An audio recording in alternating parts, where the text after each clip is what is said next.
Hey there friends, Nibs again. Out here in the garage tonight doing a little bit of goofing around, doing a little bit of tinkering. And I have a couple of guns in here from a local friend. Asked me to take a look at them for him and get them going if I could.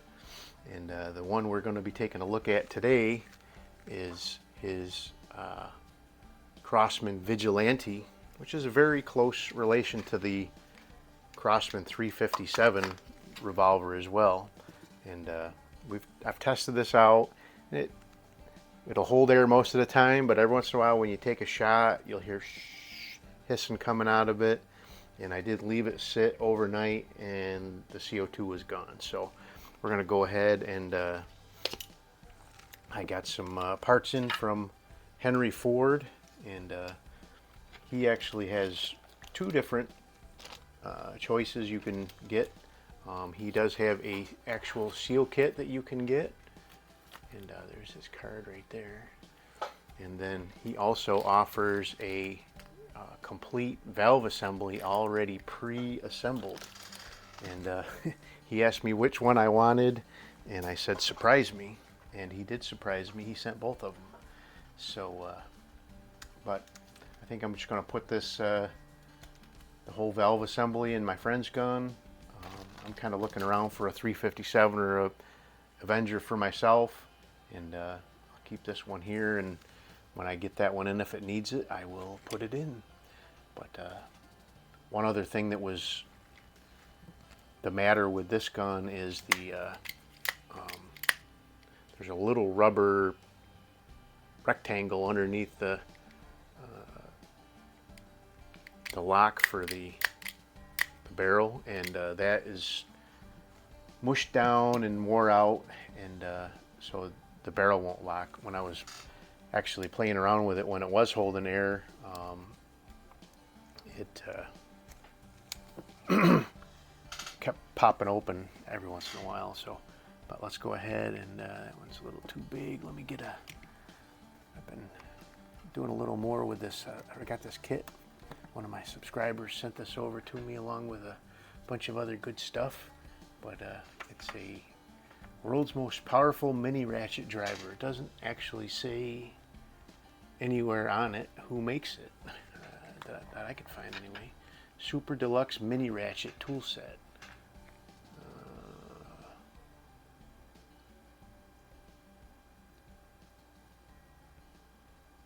WFMC Main Street, Rockfall, Connecticut. I don't know who makes it, but it's a pretty cool little kit. But it's got it's all modular, and it's splined instead of a square drive, like a quarter inch hex drive, like a standard bunch of stuff. So, but it's got all the nice straight bits. So we're gonna go ahead and pull off the barrel. And there's two screws on either side that'll allow us to take the. So one word of caution, and this is, I'm sorry folks, one word of caution about this gun. Do not take this apart while there's a live CO2 in there. I absolutely got totally lucky and found all the pieces. Yes, they went flying all that way behind my toolbox, and I have no idea how I got so lucky to find all them pieces. But so now the barrel will come off. Now if you are real careful here lifting up this, you won't have your springs fall apart on you, and you'll be able to just put this plate back on once we get the valve in.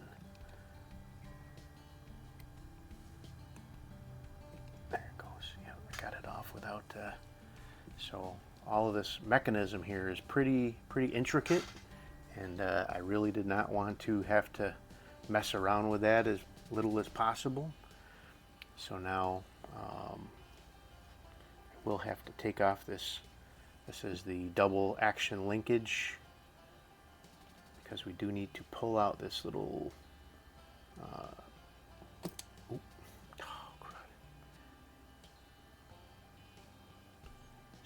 anyway, where'd that? So this little faceplate here, and there's a little rubber or little plastic plunger. Make sure that goes in the right way, or else you'll be taking it back apart again. So now we've got to where we can get this valve out. I may rebuild this valve before I get a so now that is the valve assembly from the old one, and like I said, it held there for the most part, but it just overnight it would weep out, and every once in a while when you take a shot you'd hear it hissing, then you take another shot and it would stop hissing. And then here is the new little rubber piece for the barrel latch. So now the actual hammer spring presses up against the top of the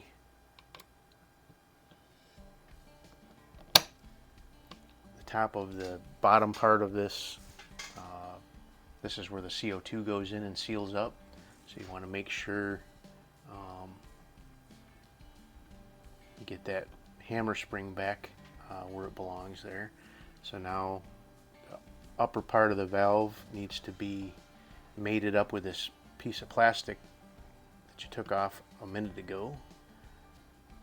Put the little spring in the plastic housing and press it onto the front of the new valve. And then you can press that back into place.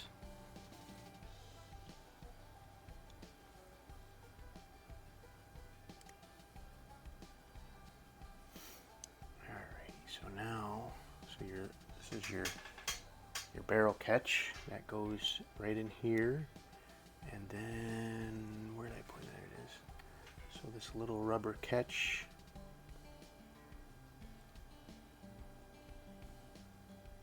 oh yeah, I can tell that's a lot better than the old one already. Might be hard to get the barrel open for the first couple of shots. A lot more tension there for sure, so that'll be good.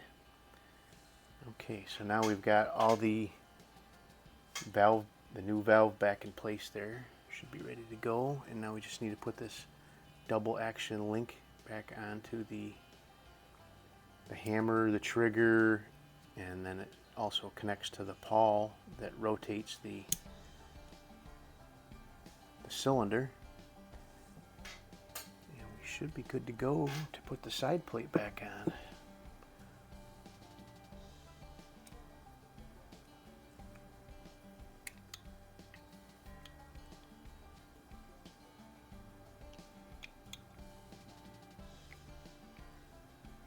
Maybe. Maybe.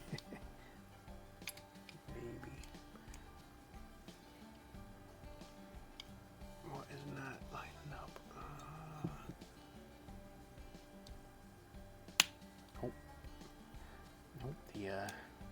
The valve was not pushed in all the way. Now it is. Okay, so now we should be good.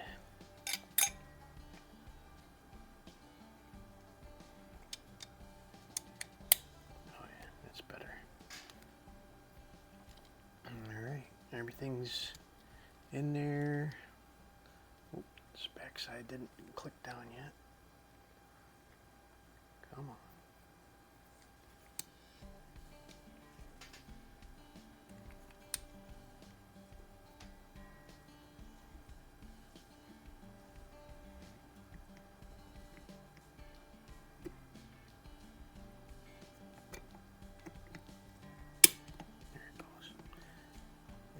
Want to go around the outside of that valve there.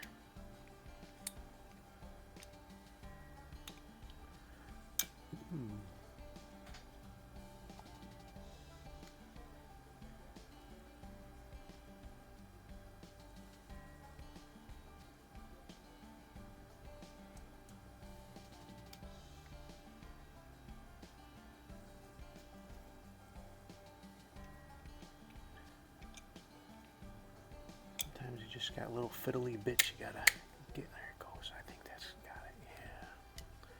All right, we still got our barrel latch right there. Everything looks good. So hopefully, hopefully the this new valve is functional and ready to go.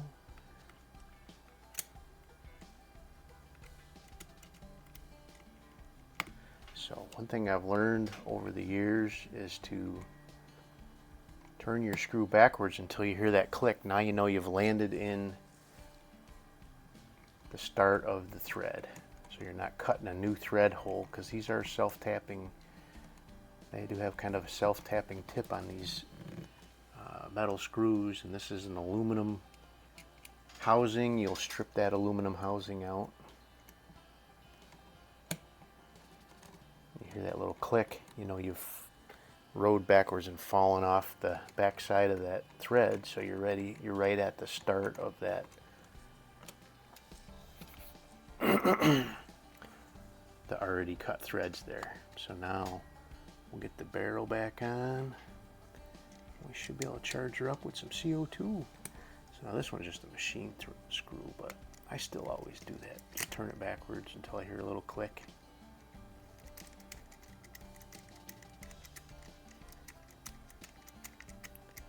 Probably not necessary for a machine screw like that, but oh yeah, there's a nice tight lockup for the barrel now. That is really nice. Let's go ahead and put our cylinder in there.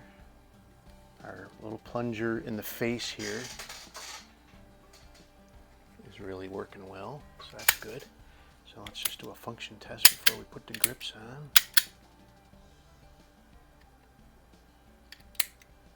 So I had this problem before with that little rubber piece actually touching the cylinder. I don't know why it would do that. Let me try a different cylinder, see if yeah, it's sticking out, and I've tried it both ways that it would go in there. I don't know. Alright, I'm gonna have to take this side back off again, unfortunately.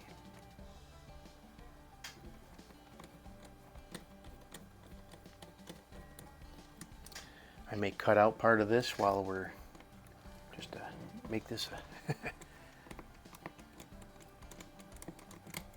figure out how that latch piece is supposed to go in there so it's not hitting on the cylinder, because it sticks out. Either way you do it, it sticks out. I put it in there so that it's got actually a tapered front, so I put it where the tapered front was.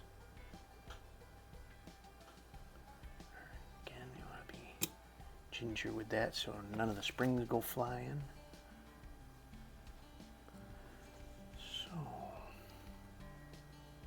How could we do that differently?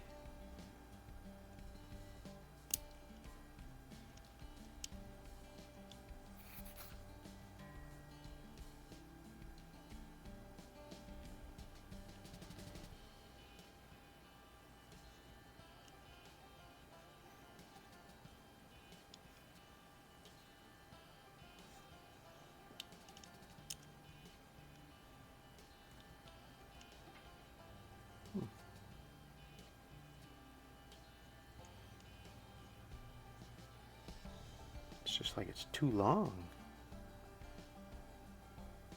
because no matter how you do it, if that sticks out from that face at all,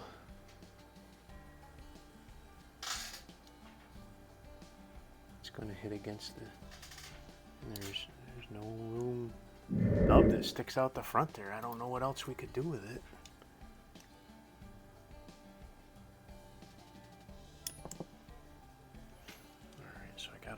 A mark there where I hate to do that to a brand new part, but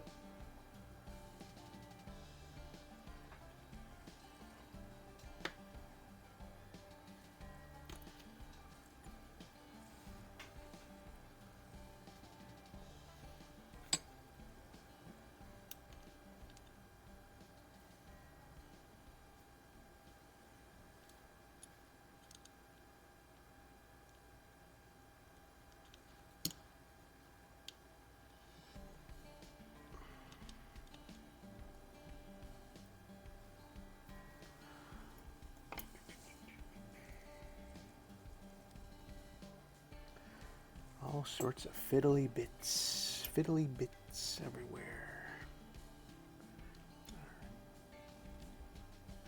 So that is not sticking past the front of the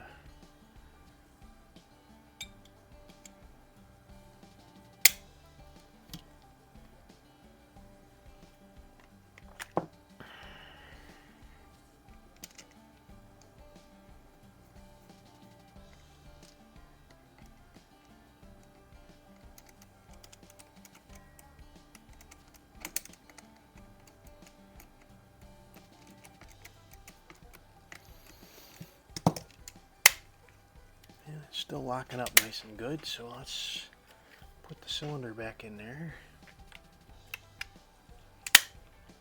Now she's rotating like she's supposed to, see? Okay, let's get our screws, other two screws back in here.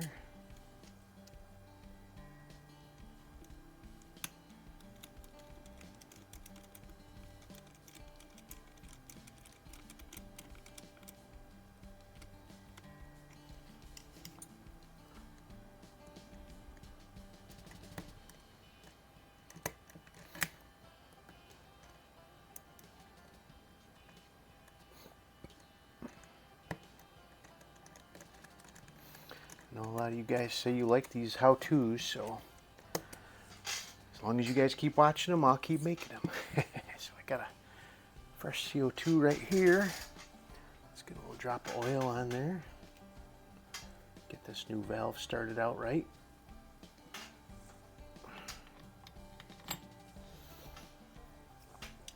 So I've been going to a lot of garage sales looking for, so I've actually found several guns, air guns at garage sales, and I stopped at one this weekend, and I asked them, I said, do you guys have anything like BB guns, old BB guns, pellet guns, anything like that? And the man was out there, his wife wasn't out there. He says, yeah, my wife used to have one, but she could never get it to work right, and she threw it away. And I was like, oh, great.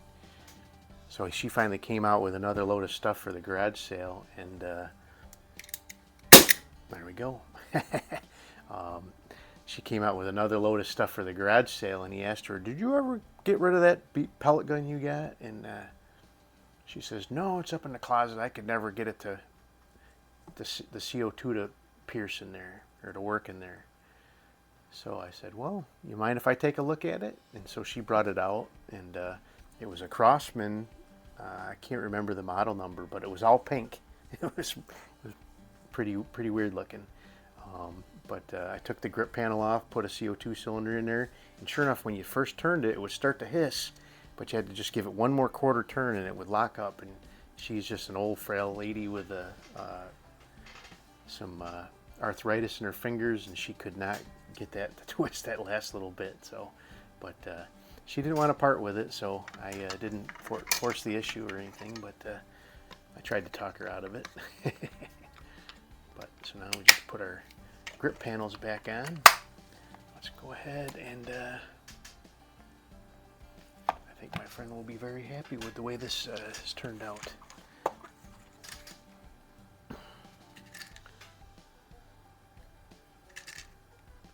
We'll just load her up with some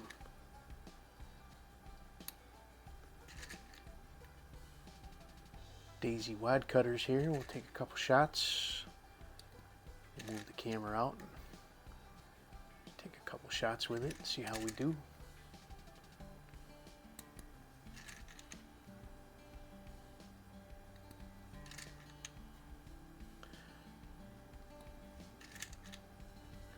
I really don't ever want this to turn into some kind of business where I'm fixing guns all the time, but it's a lot of fun. A lot of fun taking care of these for local friends and stuff. So, but let me go ahead and bring you out here. And my downrange camera is not turned on yet, so let me go ahead and pause this, and I'll set that up, and we'll take a couple shots and get out of here. Stand by. Alrighty, I am back. Just got a couple of steel silhouettes, a couple of soda cans. Been plinking at it for a while now, but let's go ahead and see if I can hit anything. Let's try a can first. I'll shoot at the can on the left. I hit it. It's just moving pretty fast and didn't, let's try the one on the right. This thing's got some power now. It never had power like this before. That turkey was pretty easy. Ram was pretty easy.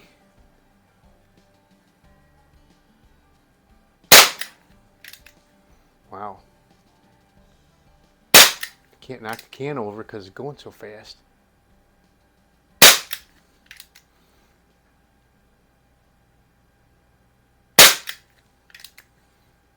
I lost count on my, it's got a 10 shot cylinder in it. That was it. So that is working really good. The latch is nice and tight now, but easy enough to get apart, but really latching the, but there you go. There is rebuild of the Crosman Vigilante. Henry sells those, the whole valve kit, for like $25 plus shipping. So if you're at all not feel a little leery about changing rubber seals and stuff, that's a really fun, a really good option. I was fully prepared to put the seal kit in there if that's what he sent me, but I'll save that for something for myself down the road, or maybe the pieces will work in something else. I don't know. Always looking for something to tinker on. So anyway, there you go. The rebuild of the Crosman Vigilante is done, and I'll get this back over to my friend shortly, and he can start having some more fun with it. He's really caught the air gun bug. I think he's been watching my channel, and he's got quite a few now. He doesn't have nearly as many as I do, but he's got a few. So anyway, I hope you guys liked the video. Till next time, have a great day.